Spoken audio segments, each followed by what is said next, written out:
Good evening everyone, welcome back to my YouTube channel nurse world. आज का हमारा topic है हाइपोथायरॉयडिज्म इन प्रेगनेंसी। तो हाइपोथायरॉयडिज्म क्या होता है प्रेगनेंसी में? Maternal hypothyroidism defined as the presence of elevated TSH level during pregnancy. तो ड्यूरिंग प्रेगनेंसी के टाइम पे क्या होता है, जो थायराइड स्टिमुलेटिंग हार्मोन होता है उसका लेवल जब इंक्रीज हो जाता है उसे कहते हैं hypothyroidism. It can be overt भी हो सकता है और सब क्लिनिकल भी हो सकता है। तो अगर देखा जाए हाइपोथायरॉयडिज्म क्या होता है, इसमें जो टीएसएच का जो लेवल होता है वो इंक्रीज हो जाता है और जो हमारा T4 लेवल होता है वो डिक्रीज हो जाता है, उसे कहते हैं हाइपोथायरॉयडिज्म। अगर ये प्रेगनेंसी के टाइम पे हो रहा है तो इसे कहते हैं हाइपोथायरॉयडिज्म ड्यूरिंग प्रेगनेंसी। ये ओवर्ट भी हो सकता है और सब क्लिनिकल भी हो सकता है। तो ओवर्ट हाइपोथायरॉयडिज्म में क्या होता है? ओवर्ट हाइपोथायरॉयडिज्म जो थायराइड स्टिमुलेटिंग हार्मोन होता है उसका लेवल इंक्रीज होता है। इसके साथ साथ जो हमारा सीरम T4 और जो फ्री T4 होता है लेवल होते हैं उसका लेवल कम हो जाता है। तो इसमें टीएसएच का लेवल इंक्रीज करता है और जो T4 या फिर फ्री T4 होते हैं उसका लेवल डिक्रीज हो जाता है। और जो ओवर हाइपोथायरॉयडिज्म में क्या होता है, जो हमारा थायराइड स्टिमुलेटिंग हार्मोन होता है वो equal to more than 10 MIU पर लीटर होता है। अब आता है sub clinical hypothyroidism. Sub clinical hypothyroidism देखा जाए तो इसमें जो टीएसएच का जो लेवल होता है वो एलिवेटेड होता है, बट इसका जो लेवल होता है जो होता है 10 से ज़्यादा नहीं होता है। इसका जो लेवल है 10 MIU पर लीटर से कम ही होता है। और जो T4 या फिर फ्री T4 का जो लेवल होता है वो नॉर्मल रहता है। तो दोनों डिफरेंस समझ में आया। दोनों में क्या होता है कि टेस्ट का लेवल बढ़ रहा है, लेकिन ओवर में ज़्यादा बढ़ रहा है, 10 MIU से ज़्यादा हो जा रहा है, लेकिन सब क्लिनिकल में 10 MIU से कम ही रह रहा है। और ओवर में क्या, जो T4 या फिर जो फ्री T4 है उनका जो लेवल होता है वो डिक्रीज हो रहा है, लेकिन सब क्लिनिकल में उनका लेवल जो है एवरेज है, नॉर्मल रहता है।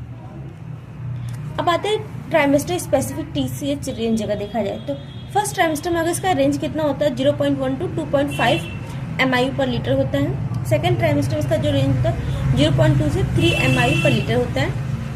थर्ड ट्राइमेस्टर में 0.3 से 3 MIU पर लीटर होता है। ये ट्राइमेस्टर स्पेसिफिक TSH रेंज है।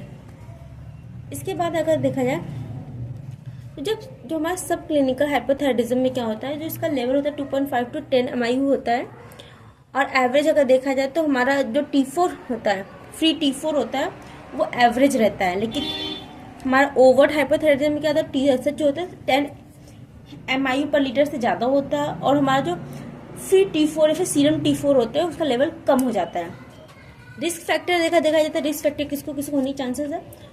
कोई भी किसी को auto immune disease like type 1 diabetes mellitus उनको होने के चांसेस है। फैमिली हिस्ट्री में किसी को थायराइड डिसऑर्डर है तो होने के चांसेस है।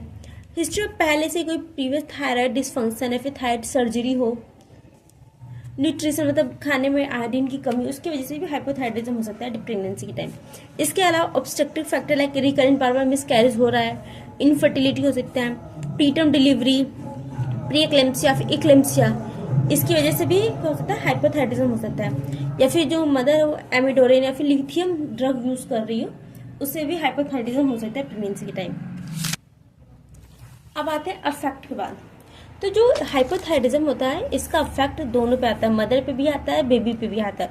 तो मदर पे क्या होता है, मिसकैरेज होने लगता है, रिकरेंट प्रेगनेंसी लॉसेस होने लगेंगे, पोस्टपार्टम हैमरेज, अनेमिया, फिर गेस्टेशनल डायबिटीज मेलाइटिस हो सकता है। बेबी पे देखा जाए तो बेबी प्रीटर्म बर्थ हो सकता है, लो बर्थ वेट हो सकता है बेबी का, न्यूरो डेवलपमेंटल डिले हो सकता है, क्योंकि जो थायराइड होता है वो क्या करता है कि जो बेबी का जो ब्रेन होता है फिर उसको जो ग्रोथ और ब्रेन को डेवलप करने में हेल्प करता है।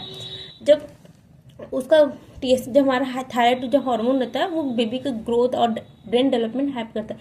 जब उसका लेवल कम हो जाता है तो जो न्यूरो डेवलपमेंटल डिले हो जाता है, उसका बॉडी अच्छे से ग्रो नहीं कर पाता है, उसका ब्रेन अच्छे से डेवलप नहीं कर पाता है, रेस्पिरेटरी डिस्ट्रेस हो जाता है, इंट्रायूट्राइन ग्रोथ रिस्ट्रिक्शन तो एक ग्रोथ अच्छे से नहीं हो पा रहा है। अब आते हैं मैनेजमेंट की बात। मैनेजमेंट बात करें तो इसमें जो ड्रग ऑफ चॉइस होती है वो होता है लिवोथायरोक्सिन। लिवोथायरोक्सिन जो कि टैबलेट फॉर्म में लेते हैं, ये प्रेगनेंसी के टाइम पे सेफ होता है। इसे क्या होता है एम्प्टी स्टमक, इसलिए मॉर्निंग में कुछ भी खाने से पहले लेना होता है। और उस टाइम पे मतलब इसे किसी भी आयरन या फिर कैल्शियम के टैबलेट के साथ नहीं लेना चाहिए, क्योंकि जो आयरन और कैल्शियम होते हैं वो लिवोथायरोक्सिन के एब्जॉर्प्शन को रोक देते हैं, स्लो डाउन कर देते हैं। इसलिए इसे आयरन या फिर कैल्शियम के टैबलेट या फिर के साथ नहीं लेना चाहिए, खाली पेट लेना चाहिए।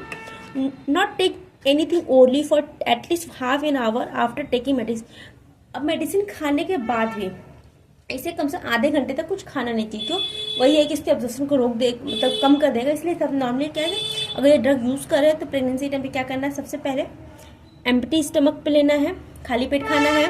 उसके साथ कोई भी अदर टैबलेट वगैरह यूज़ नहीं करनी है, स्पेशली आयरन और कैल्शियम की। इसके अलावा मेडिसिन खाने के आधे घंटे के तक कुछ भी खाना नहीं है। अगर ये मेडिसिन की स्ट्रेंथ देखा जाए, इसकी डोज में आता है 25 माइक्रोग्राम, 50 माइक्रोग्राम, 75 माइक्रो और 100 माइक्रोग्राम। कहता है ये ड्रग होता है, इसका कोई भी कॉन्ट्राइंडिकेशन नहीं है, कोई भी साइड इफेक्ट नहीं होता है। इसके बाद देखा जाए बेस्ड ऑन टीएसएच अगर लेवल देखा जाए तो मैनेजमेंट क्या होता है। अगर किसी पेशेंट है, अगर जो फीमेल है उसका जो थायराइड स्टिमुलेटिंग हार्मोन है वो 2.5 से कम है, तो कोई भी ट्रीटमेंट देने की जरूरत नहीं है, बस उसको कंटिन्यू रूटीन केयर करते रहना है। अगर जो टीएसएच का लेवल 2.5 से 10 mIu पर लीटर है तो हमें क्या है 25 माइक्रोग्राम लिवोथैरेक्सिन देना है डेली। अगर टीएसएच का जो लेवल मोर देन 10 है, अगर 10 से ज़्यादा है तो हमें क्या देंगे 50 माइक्रोग्राम लिवोथैरेक्सिन डेली देना है। तो इसे कैसे देना है, अगर 2.5 से कम है तो कोई भी ट्रीटमेंट की जरूरत नहीं है, रेगुलर केयर करनी है, रूटीन केयर करेंगे सही हो जाएगा। अगर 2.5 से 10 mIu के बीच में है तो हमें 25 माइक्रोग्राम डोज देना है। अगर 10 से ज़्यादा है तो हमें, अगर टीएसएच का लेवल 10 से ज़्यादा है तो हम लोग 50 माइक्रोग्राम लिवोथैरेक्सिन देंगे। If already on treatment before pregnancy, अगर मदर पहले से हाइपोथायराइडिज्म में पहले से दवा ले रही है प्रेगनेंसी होने से पहले, तो जो ड्रग चली उसे सेम ड्रग कंटिन्यू करेंगे और डोज हम लोग क्या करेंगे, इंक्रीज कर देंगे। प्रेगनेंसी के टाइम पे जो डोज होता है वो इंक्रीज कर देते हैं, ठीक है। इसके अलावा हम लोग चेक टीएसएच एवरी 6, जो हमारा थायराइड स्टिमुलेटिंग हार्मोन उसका जो हर 6 वीक पे उसको टेस्ट करेंगे, उसके हिसाब से जो डोज है उसका उसे हम लोग एडजस्ट कर देंगे।